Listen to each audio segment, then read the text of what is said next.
Good evening, ladies and gentlemen. I will be talking about how journalism changed the path of my life and how it's allowed me to raise the voice of my persecuted community to the world. A fellow photographer once said, "They say a picture tells 1,000 words, but a photograph reveals only a small part of the real story about a person." My name is Zina. Like a photo, I'm also more than you see. I'm a displaced person from Shingal, and I'm a Yazidi survivor from genocide. I'm currently a student of journalism, and I'm a photojournalist. I was born and raised in a small region located in Shingal district, northern Iraq. A girl who was happily spending her simple life among her family, friends, and neighbors. I had a dream that one day I could become a doctor. However, when I became 18 years old and in the last grade of high school, a series of unexpected events happened very quickly. First, my father passed away. And then, 1 week later, on August 3rd, 2014, the Islamic State's army attacked Shingal city and swiftly seized the entire region. The loss of my father impacted me harshly. I was grieving and felt hopeless and powerless. In a black and brown dress, I visited his grave, which was located nearby Shingal mountain. I could visit him only once, because 1 week later, during an attack by the Islamic State, the city and the entire region was captured in just a few hours. The Yazidi people has suffered numerous genocides in history, but this time was very scary and horrible. It was a period of time that made all Yazidi families to be on standby, waiting to run at any moment. While I was in the bed, I heard shouts and cries outside. My mother woke us up and asked us to get ready and leave. A friend of my brother called and urged us to pack some water and food.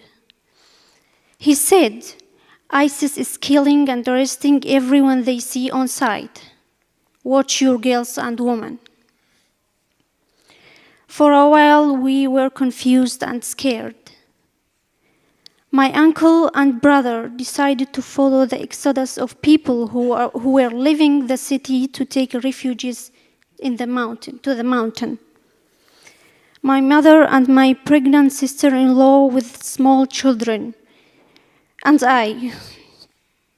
we rushed and crammed ourselves into my uncle's car and took off, and the rest of family started to walk.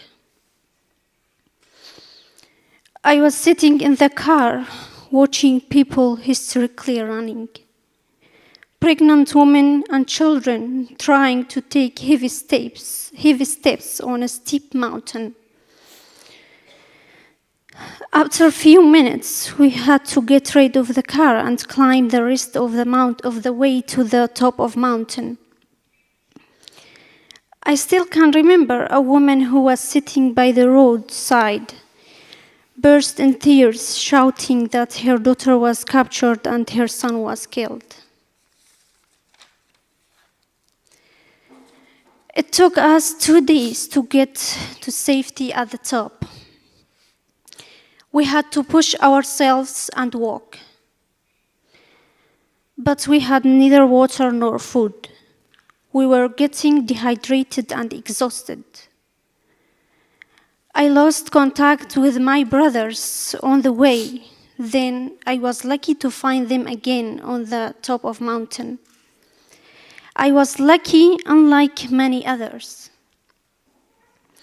We kept hearing whispers and rumors that Islamic State arrested a large number of girls and women. We heard news that they separated the children to be transferred to prearranged warehouses. The men were executed. Children were collapsing of hunger and thirst. I can also remember how glad we were to find fig trees. The mothers desperately plucked the raw figs to feed their children, but it caused their lips to agitate and swollen. We spent 11 days between the fear of imminent ISIS attacks and dehydration of plus 40 Celsius in the midsummer. On August 12th, we received the first round of food drops. The second time, people were not so lucky. The aircrafts came at nighttime in midst of darkness. They did not have exact coordination to drop the food supplies. Many of them were accidentally fallen over people. The drops caused chaos. Family members were separated and children lost their ways. My mother grabbed me and my nephews and other siblings to stay together under a tree. We woke up the next day realizing the outrage at night caused the woman her life and her husband broke his back. On August 13, 2014, we managed to walk through a safe way that was opened by Kurdish female fighters through the Syrian border. We were then loaded up in trucks to the Iraqi border, eventually to an area known as Khanke in Duhok province in Kurdistan region. It was then we realized that we are a handful of Yazidi survivors who were not killed or kidnapped. The Islamic State carried out a systematic genocide campaign which resulted in wiping out most of the ethnic groups. A large number of girls were captured as sex slaves and were sold in markets. Our young and youth boys were captured and forcibly enrolled in ISIS military camps. 1 month in the refugee camp, we met two girls, 15 and 16 years old, who managed to escape ISIS prisons. They were abused and traumatized. My sister and I volunteered to help those girls and those people. We took part in Ammar Foundation. I was totally hopeless. Life was dimmed and dark. I felt I'm dead and there's no good thing left in life for us. Suddenly, in the depression of desperation, I heard about a woman who wants to start photography training course in the camp. I never heard of such a course. She said, I want to create journalists out of this Yazidi woman. And she was Shayda Hisami. Shayda Hisami wasn't merely aiming to train photographers, but also to empower Yazidi girls and give them a solid platform to stand on. She had many other plans beyond ours.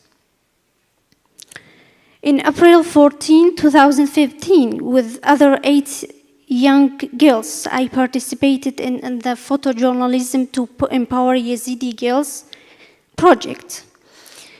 After 2 months, I became the representative of the group. And we started the second step with more workshops and master classes with other 12 girls.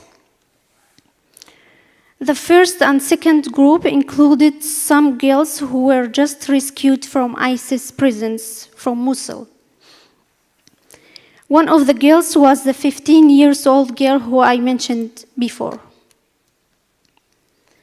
Journalism to Empower Yazidi Girls was a project which successfully rehabilitated us and gave us a new life. It changed the feeling of fear to victory since we could become a powerful voice. Sorry, could become a car. Yeah, grammar mistake. I'm the representative of those girls.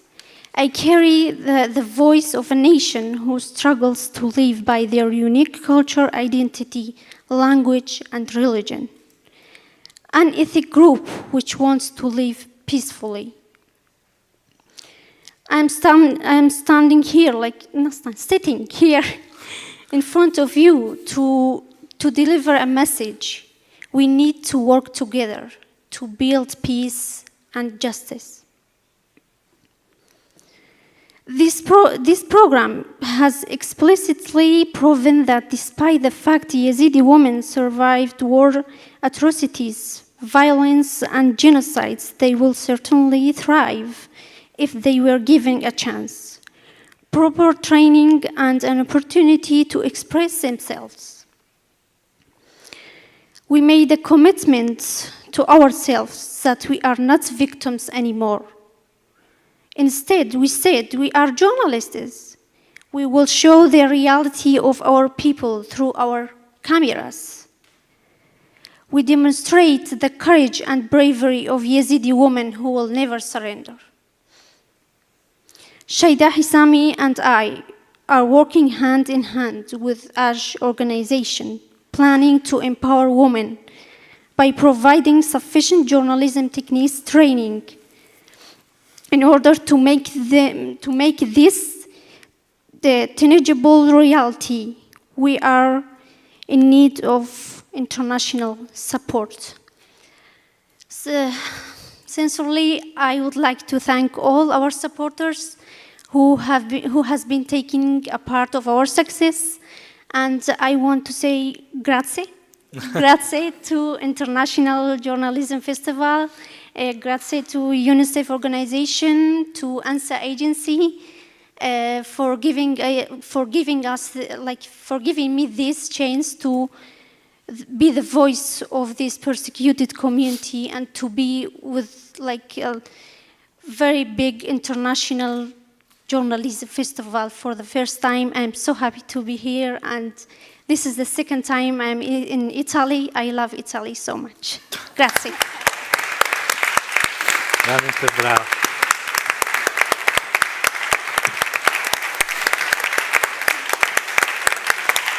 Penso che Zina meriti che tutti ci alziamo in piedi, perché oggi merita un applauso enorme, perché il coraggio di questa ragazza veramente merita tutta la nostra riconoscenza, attenzione, veramente grazie. Veramente grazie.